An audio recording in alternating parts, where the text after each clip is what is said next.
gente vai começar falando aqui sobre um pouco sobre uma coisa que eu acho que todo mundo que vem na RoadSec já ouviu falar, que é a Lei de Proteção de Dados. Ela basicamente, em resumo, diz que o texto dela, né, determina que todos os dados pessoais só sejam usados a partir da nossa autorização. Isso inclui nome, números de registro, como CPF, RG, nome civil, nome social e etc. Tá? Hoje a gente fornece dados de enésimas maneiras, que a gente vai falar um pouco mais para frente, mas o que eu vou falar também na palestra é sobre um caso de estudo real de uma empresa que eu trabalhei, tá? Que a gente recebia diversos tipos de ataques. Porque a gente fazia o quê? A gente usava plataformas de Big Data para fazer coleta de dados. Até que o momento que ainda é uma plataforma bem pequena, mas é uma plataforma bastante reconhecida hoje no Brasil, ela tem, ainda hoje, ela sofre diversos tipos de pequenos ataques que envolvem falhas de segurança em diversos tipos de coleta de dados e falhas de segurança na hora de que o software é desenvolvido. Uma pergunta, quem aqui é desenvolvedor? Tá. Agora, aquele momento básico de reflexão. Que métricas de segurança vocês utilizam quando estão desenvolvendo o software de vocês? O pessoal ficou pensando ali, né? Porque isso é muito importante e envolve todas as etapas de qualquer tipo de software, principalmente software que coleta dados, né? Tipo, são quase todos hoje. A usabilidade dos nossos dados. Todo mundo aqui deve ter uma rede social, né? E todo mundo aqui, alguma vez na vida, já fez aquele teste, algum teste do BuzzFeed. Alguém já fez? Né? Tá. Vocês leem os termos? Não? Vocês não sabem como os dados de vocês estão sendo utilizados. Vocês vão lá, vocês logam com o Facebook de vocês, vocês dão todos os dados de vocês para o BuzzFeed, é isso? Com os olhos fechados, assim. Tá, beleza. O BuzzFeed é um dos exemplos que eu vou falar depois, que a gente vai envolver o uso de APIs, que também podem causar vários tipos de problemas de segurança dentro dos dados de vocês. Isso envolve os dados de vocês. Tá? Então, quando vocês forem fazer o teste do BuzzFeed, quando vocês quiserem saber que tipo de batata vocês são, tá? Vocês dão uma lida, aquela lidinha corrida por cima, assim, sabe? O que vão fazer com os meus dados? Tá? É bem importante isso.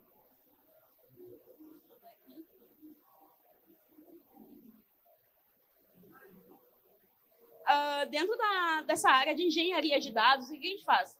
Quando a gente gera uma pipeline para fazer esse processamento, a gente tem que pensar em várias coisas. Uma delas é como a gente classifica esses dados. Aonde esses dados sensíveis, que são os dados de vocês, os dados que ninguém quer que descubra, tipo, o número do meu cartão de crédito, o código dele, deu pimba, já era. Eu fiquei pobre e não sei como. Fiquei mais pobre e não sei como. Verdade.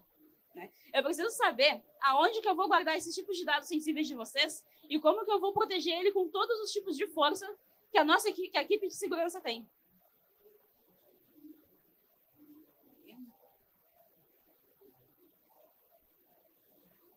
Monitoramento contínuo é uma outra coisa muito importante.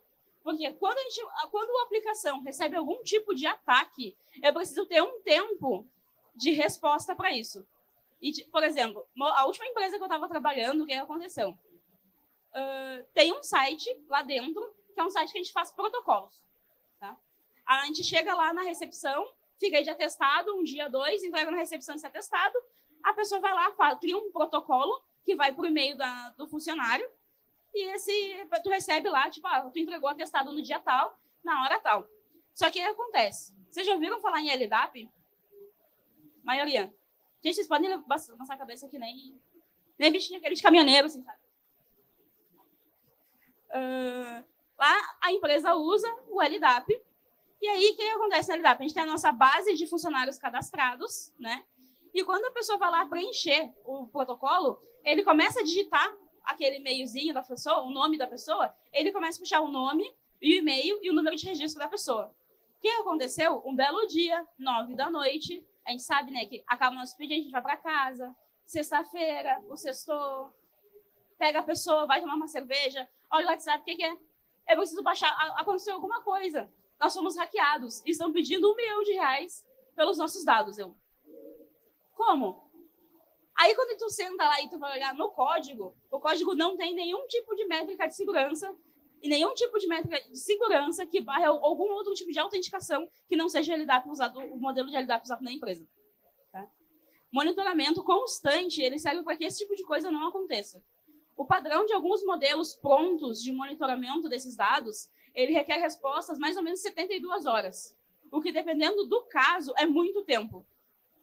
Pensa, tipo, em caso que alguém pegou alguma aplicação que vocês usam, copiou o número do cartão de crédito e vocês vão esperar 72 horas para resolver o problema. Isso é muito tempo, vocês não acham? Então, por isso que monitoramento nessa área de segurança dos dados, ele é uma, tipo assim, eu devia ter posto até ele no primeiro tópico, porque eu acho que ele é uma coisa muito importante. Porque, às vezes, as aplicações ou grandes empresas, até elas recebem, tipo, pequenos tipos de ataques, que é tipo assim, atacou um servicinho lá, eu não vou dar importância. Mas, a longo prazo, isso é um problema muito grande.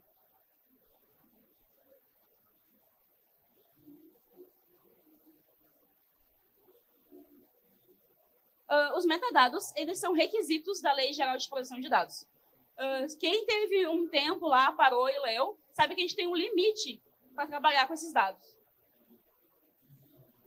Quando a gente cria a regra de negócio, e vamos supor que estamos em times muito maduros, pela cara que vocês me fizeram, né? Isso um dia vai existir, eu vou crer nisso, eu vou aspirar a isso, sabe? Isso um dia vai existir. Que vocês estão lá fazendo regra de negócio, estão montando arquitetura e vocês vão pensar numa métrica de segurança, sei lá, seja lá qual for, autenticação, enfim, a gente vai pensar nos metadados, a gente vai pensar em que tipo de limites de dados a gente vai arquivar. Isso se refere também na classificação de dados. Por quê? Vamos pegar um setor varejista qualquer, vocês podem inventar um, imaginar qualquer um. E esse setor varejista, ele tem um cartão dessa loja, tá? E o que são os dados legais daquilo ali? Tem o nome de você, sobrenome, vai ter o número do cartão, código verificador, enfim, tarará, tarará. Um dado sensível, a gente tem dois, principalmente, visualmente falando, quando vocês peguem um cartão que vocês têm aí, a gente tem dois dados super sensíveis, que é o número do cartão e o código verificador dele. Tá? São os dois dados mais sensíveis visuais. Esses dados, eles não podem estar expostos. Tá? E esses dados que não estão expostos, eles também não podem estar expostos junto com o número de registro do cliente. Tipo, RG ou CPF, número da carteira de motorista e etc. Então, a gente precisa, durante a regra de negócio, definir quais são os metadados e onde que a gente vai guardar, de fato, os dados que podem ficar visíveis ou não. No caso que eu falei da empresa que eu estava antes, o que aconteceu? A pessoa conseguia acessar toda a base de dados do nosso LDAP, que era só o e-mail e o nome da pessoa. Tipo, era o menos grave possível. Foi esse caso. Mas isso não são dados tão sensíveis assim. Mas poderiam ser outros dados sensíveis de todo um grupo de 600 funcionários, mais ou menos. Então, a origem do metadado serve para isso, para a gente nivelar a sensibilidade e o que a gente deve guardar como sensível ou não. E a governança de dados, porque o que acontece? Empresas que têm muitos dados, ou empresas que trabalham com circulação de muitos dados, empresas de Big Data, de IA, enfim, a gente precisa ter planos organizacionais para esses dados.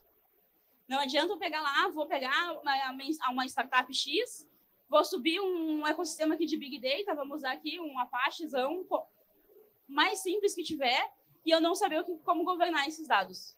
Isso aqui é uma coisa, tipo, também é muito importante, é muito delicado, porque, por exemplo, isso não é uma coisa que pode pegar uma pessoa de Scrum e fazer. Tá? São dados de pessoas e a gente tem que, nesse momento, a gente tem que estar mais do lado do cliente possível. Tá? Porque são os dados deles que ficam sensíveis ou não. Até aqui tá tudo bem?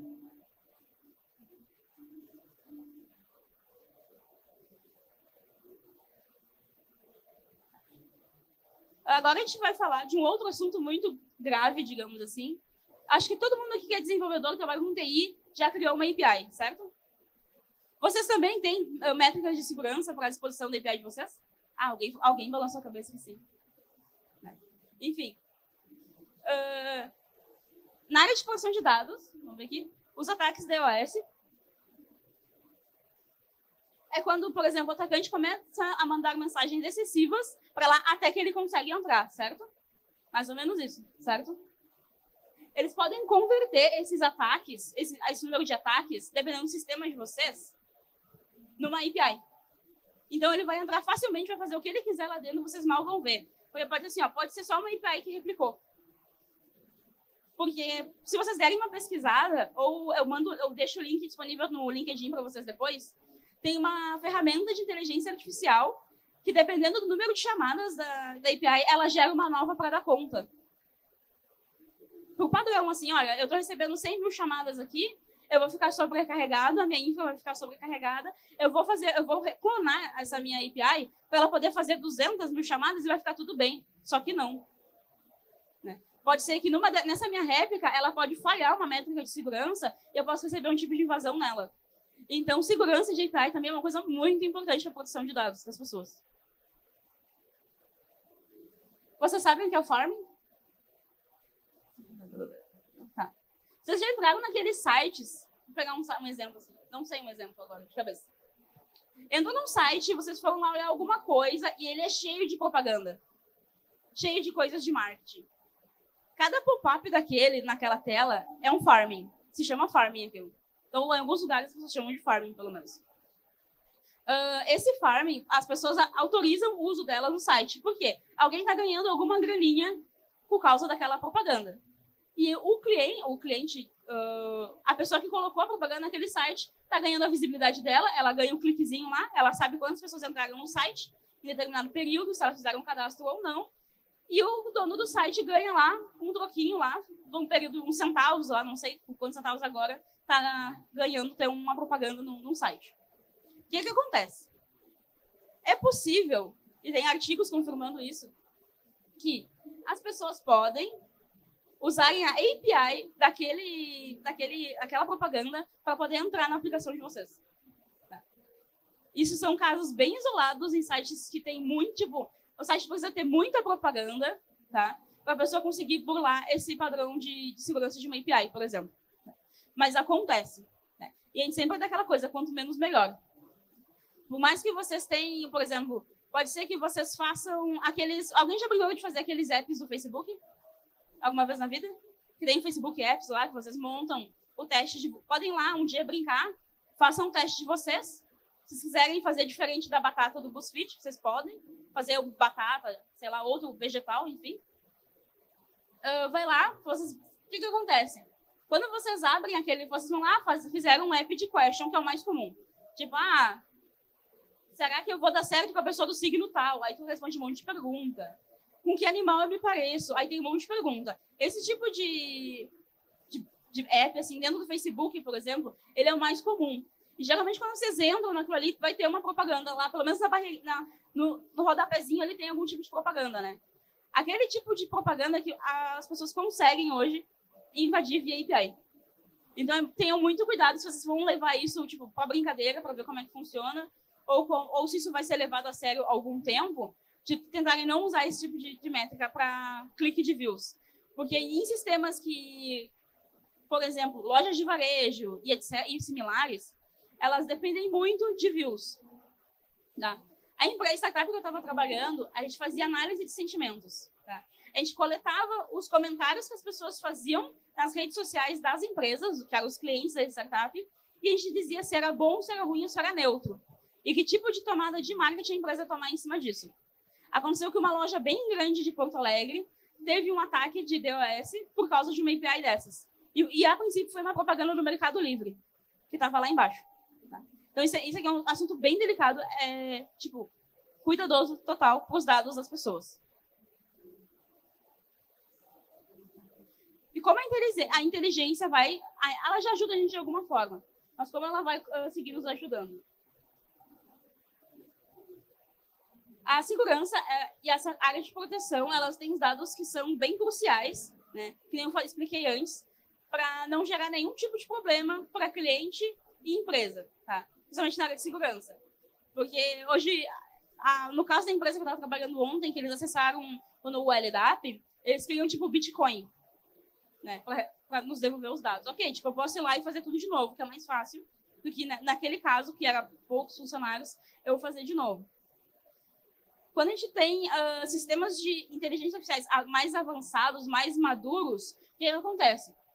Alguém já brincou um pouco com machine learning? Uma boa parte. Tá. A gente tem que treinar a máquina, treinar, até que ela aprenda um padrão. Certo? Então, assim, por que eu falei muito dos apps? Porque a gente usa os apps para treinar essas máquinas para elas entenderem em que momento está acontecendo um ataque e em que momento não está acontecendo um ataque. Porque se não tiver dados de ataques relevantes, uma massividade muito grande de ataques, eu não tenho ataque para treinar a minha IA. Então, tu pega, por exemplo, esse app, treina, tipo, horas e horas. Haja GPU lá para ficar treinando ele, até que ele aprenda em que momento é um ataque ou não. Exemplos de empresas que usam muito isso hoje são as financeiras. Principalmente aquelas que oferecem empréstimo, crédito e coisas assim, similares via internet. É bem comum esses tipos de empresa pagarem muito por esse tipo de serviço, porque são ainda as empresas que mais recebem, que mais sofrem tipo de ataques. E são as empresas que mais têm dados. Vocês lembram do Banco Neon? O que aconteceu? Foi casos similares. O Inter teve um caso parecido, outros bancos também já devem ter passado por algumas coisas similares de roubamos todos os dados de vocês e deu. Vazamos nossos dados. Os nossos dados foram vazados, ok. E aí? Quem vai fazer? O que vai fazer? Então, bancos como esse, Neon, Inter e afins, começaram a adotar essas medidas de inteligência artificial para tentar sanar esse problema. Um dos principais benefícios que a gente tem hoje usando a inteligência artificial é a velocidade.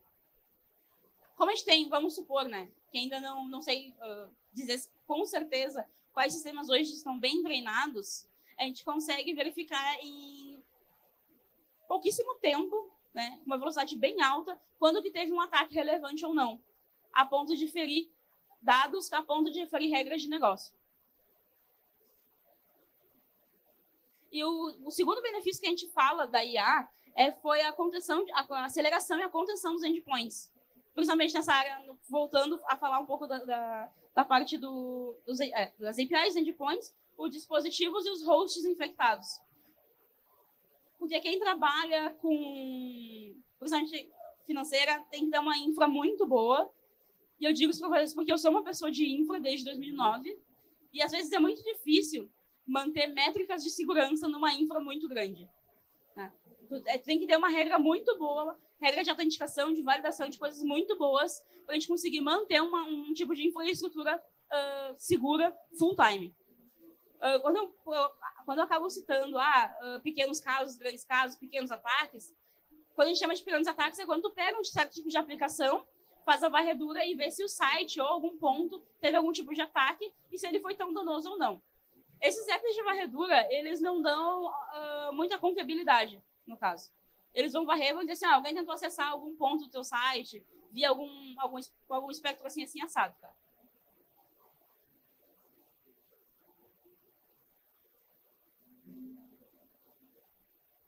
Em casos desses que ataquem gravemente, a gente consegue sanar o problema usando a velocidade, para a gente não demorar mais 72 horas para resolver a questão de um vazamento de dados e também fica bem, tipo, entre aspas, fica bom para todo mundo.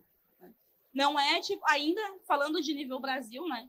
Ainda não é um mar de flores, ainda não é uma coisa 100% confiável, é uma coisa que ainda precisa se treinar muito para a gente ter uma IA usada aqui, uma IA nacional, né? Para atender todas as questões da Lei Geral de Proteção de Dados, para que não haja algum vazamento a ponto, né? Nenhum tipo de vazamento a ponto de afetar o cliente. A gente consegue melhorar a resposta de quão vulnerável começa a ficar o sistema.